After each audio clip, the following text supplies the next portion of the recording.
I honestly expect this video to be like over 30 minutes long because there's no way I'm going to be able to shut up about these books. Crap, I need to set myself a timer. I'm pathetic. Hi everyone, my name is Holly, and in today's video I'm going to be sharing with you the best books that I read in 2018. Now before we get started and before I start repeating myself for every book, I do have a book review for most of the books I'm talking about today, and it will be linked down below for you. So this year was definitely one of the best reading years that I have ever had, not in terms of how much I read, but I'm basically talking about almost all of my all-time favorite books today, which is insane. And the very first book that I will be talking about today is Half a King by Joe Abercrombie, and I'm going to include the whole trilogy because dang. To say that I love this book is a complete understatement. It literally changed my life, and it feels so satisfying and fulfilling to be talking about it first because it was the very first book that I read this year, all because my boyfriend Darren picked it out for me to read. This is an adult fantasy series that reads like YA, which is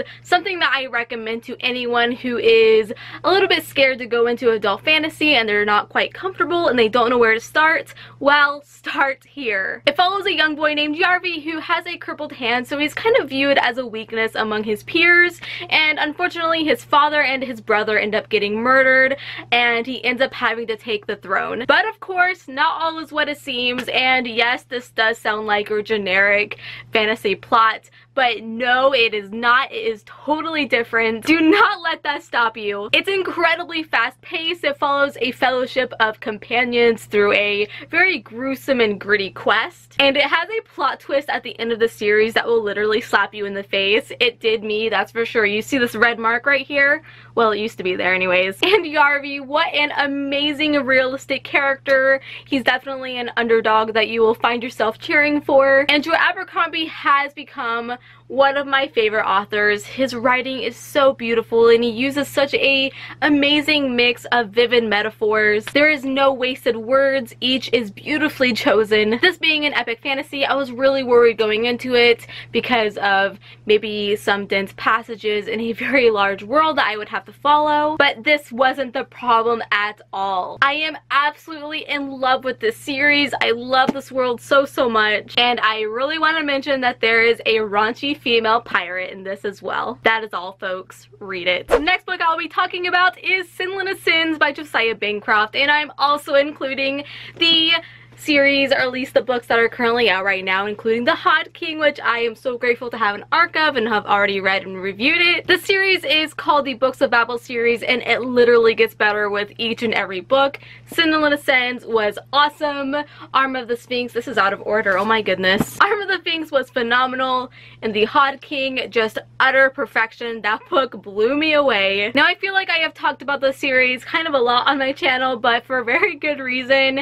It is very original and unique, and you gotta hear me talk about it at least one more time. We're following a man named Sinlin who is a school headmaster in a very small fishing village, and him and his new wife Mara decide to go on a honeymoon trip to the Tower of Babel. Now this tower that I'm talking about consists of ringdoms, basically kingdoms that are stacked on top of one another, that goes so far up into the sky that it penetrates the clouds and no one knows how tall it is. Now each ringdom has its own peculiar and well-crafted world with different rules and characters. The lowest ringdom is full of crime and misery, and as you climb up, the higher you get, the more relaxation kind of ringdoms there are, like the spas and theater and all the fancy smancy stuff like that. Well, once Sinlin and Mara arrive at this tower, they are then immediately separated within the giant market that is at the bottom of this tower, and Sinlin's last resort is to enter the tower to find her,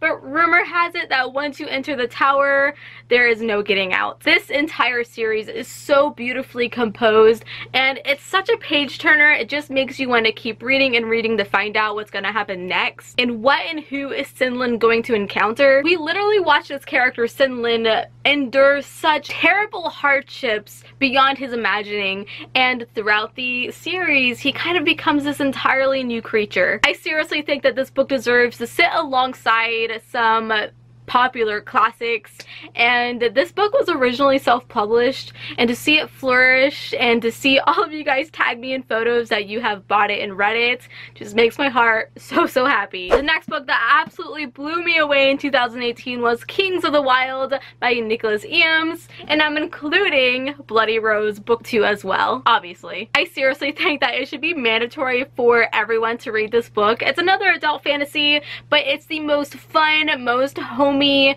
most hilarious fantasy books that I've probably ever read. It's such a breath of fresh air, and what starts out as a seemingly simple plot turns out to be an adventure like no other. In the story, we are following a group of very tired and grisly old men who used to be a huge deal back in the day. They were a very famous band of mercenaries when they were younger, and now they have to band back together again because one of the characters' daughters is in trouble and she needs their help. It's so fun because in this world, bands of mercenaries are kind of treated like rock stars, and our protagonist used to be the very biggest, but now a generation of mercs have risen up and our boys aren't quite what they used to be anymore. They're old or fat or drunk or a combination of all of those things. Nicholas Eames has done a tremendous job of making all of these characters seem so real, each one lovable but with feelings and motivations and a strong voice of their own. Clay, the main protagonist right here in the middle, is kind of a grumpy character whose sarcastic nature definitely takes center stage. And then there's Moog right over here, who is a gay wizard, and he's the most hilarious character in my opinion in the book. But his backstory is heartbreaking and he's heavily driven by it. The banter between all of these characters is so impressive and hilarious, and they have such brotherly love for one another, and it warms my heart so much. Now, the environment in the story kind of has a Dungeons and Dragons feel to it. There's this evil magical forest that our characters have to venture through, which is literally just a giant death trap, but yet our characters make it light and funny the whole time. If I am ever having a bad day, I know I could just go right to this book, pick it up and start reading it, and my mood will change drastically. I could literally talk about this book all day, so I should probably move on. The next book I have here is The Armored Saints by Mike Cool. This is a hauntingly raw and gritty adult fantasy that is following a girl named Heloise who lives in this land that is ruled and terrorized by this religious order. And basically their mission is to find and kill anything that resembles magic, even people who wield magic, and even the villages that are rumored to have a wizard in them. The order proceeds to do a cleansing, actually I think it's called a knitting in this book, and there's a scene of this idea where the order goes to a village and cleanses it, and oh my goodness, it is so heartbreaking and very hard to read. One of my favorite scenes though, obviously. Another reason why this book stood out to me so much is because it's only 200 pages and it is so immensely action-packed and so intense. I still don't know how the author did this. There's not a single moment where you're bored. It's literally a 200-page adrenaline rush. Heloise, in my opinion, is one of the most finest and well-crafted, well-rounded protagonists that I have seen in a fantasy in so long. As the story progresses, her agony and her contempt of the state of the world is unmistakable, and her relentless drive to right all of the wrongs in the world is such a treat to observe. It's about love and loss and searching through your feelings of finding yourself. I do want to mention that Heloise is a lesbian, and that side plot is so raw and emotional. This book managed to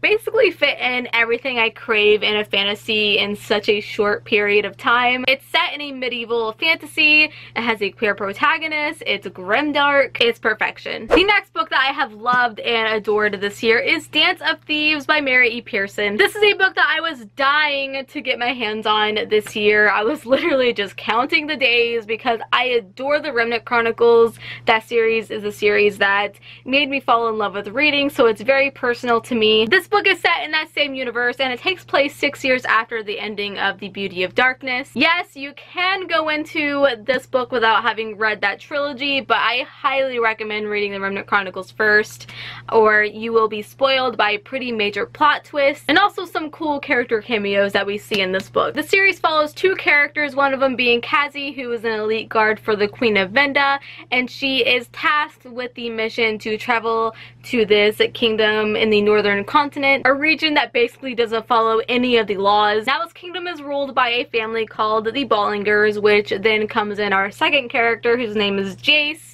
And his father has unfortunately passed away, and now he's taking over the throne. And this basically ignites a power struggle among the region of kingdoms. Hazzy and Jace's paths cross, and this kind of follows the lovers to enemies trope, which I actually really enjoyed, which is a shocker, I know. It's honestly Mary E. Pearson's writing. She can write anything. She could probably write a book of stuff that I absolutely hate, and I'd probably love it. But I loved learning the history and lore behind this brand new region. It was just so much fun, and I like that my knowledge of this world has expanded even more, and I can't wait for the release of the other book. I believe this is a duology, so it will come to an end. The next book I'll be talking about is The Poppy War by R.F. Kuang. My cat is looking at me so angrily right now. What is wrong with you? I literally just talked about this book in my last video. In fact, it was a spoiler-free review, so if you're interested in more of my in-depth thoughts, you can go check out that video. And I will also be talking about this again in my wrap-up, so I'm sorry for all the repeats. But I'll try to keep this short. We're following a girl named Ren who lives in a poor village, and she works in a general store for her adoptive parents, who are also smuggling opium, and they end up arranging Ren for a marriage to an older man, which she wants completely out of. So she then takes this very famous test to try and get into this very prestigious military academy, and who do you know? She actually passes the test. And then we follow her day-to-day life at this military school, and it isn't very long until a big war breaks out among the kingdoms, or countries, or actually provinces, and it gets very, very dark and brutal from there. This book is very hard to read at times because the content is not pleasant. There is war, rape, drugs, assault, self-harm, very brutal passages of people dying. Please don't demonetize me, YouTube. But if you can get through all of that, the world and the characters are so incredibly rich. The religions and all the gods and the shamans that we learn about in this book is so fascinating, and the author set up so much for the sequel that comes out kind of early to mid next year.